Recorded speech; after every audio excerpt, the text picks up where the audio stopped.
آگے بڑھ کر آپ سے کہتے ہیں کہ ہمارے حضرت ایک بات سناتے ہیں. حضرت نے جن بزرگوں سے خاص طور پر استفادہ کیا ہے، ایک تو حضرت کے شیخ ہیں، ایک پہلے شیخ تھے حضرت مولانا سید زوار حسین شاہ رحمۃ اللہ علیہ، اور دوسرے جو شیخ تھے جن سے حضرت کو اجازت ہے حضرت مولانا غلام حبیب صاحب رحمۃ اللہ علیہ.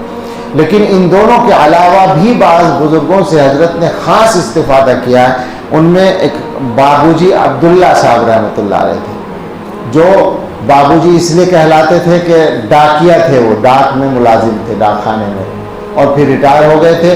ان کا جو گویا بزرگی اور تقوی کا معیار تھا وہ عجیب تھا، مستجاب الدعا شخص تھے. حضرت سناتے ہیں کہ جو دعا کرتے تھے، جس آدمی کے لیے دعا کر دیں کہ اس کو رسول اللہ صلی اللہ علیہ وسلم کی زیارت ہو جائے تو 3 دن میں ہو ہی جاتی تھی.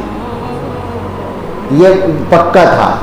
چنانچہ حضرت یونیورسٹی میں پڑھتے تھے اور ان سے تعلق تھا، تو حضرت کے ساتھی جو ہیں وہ بہت سے حضرت سے کہا کرتے تھے کہ بابو جی کے یہاں لے چلو اور دعا کرا دو. ایک دفعہ حضرت سناتے ہیں کہ بہت سے لڑکے کہتے رہے تو ہم نے ایک دن پروگرام بنا لیا. وہ سب لڑکے مل کر 32 ہو گئے، یونیورسٹی کے لڑکے 32 لڑکوں کو لے کر ان کے یہاں پہنچ گئے اور ان سے جا کر بتایا کہ بابو جی یونیورسٹی کے اسٹوڈنٹس آئے ہیں اور آپ سے دعا کرانا چاہتے ہیں. تو بابو جی نے فرمایا کہ میرے پاس ایک ایک کر کے بھیجو. ایک آدمی آیا، اس کو دعا دی اور اس کو نصیحت کی، وہ چلا گیا. دوسرا آیا، وہ چلا گیا. اس طرح 32 کے ساتھ ہوا. بعد میں سب نے یہ بتایا کہ مجھے اس گناہ کے چھوڑنے کی نصیحت کی جو میرے اندر پایا جاتا ہے. ایک تو یہ ہوا.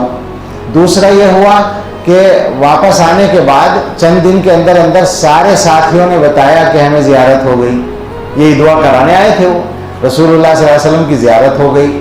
ایک ساتھی نے کہا کہ مجھے نہیں ہوئی. 32 میں سے ایک نے کہا. تو اس نے شکایت کی کہ بھئی مجھے نہیں ہوئی، سب کو ہو گئی. تو حضرت نے خط لکھا، اس زمانے میں خط چلتا تھا.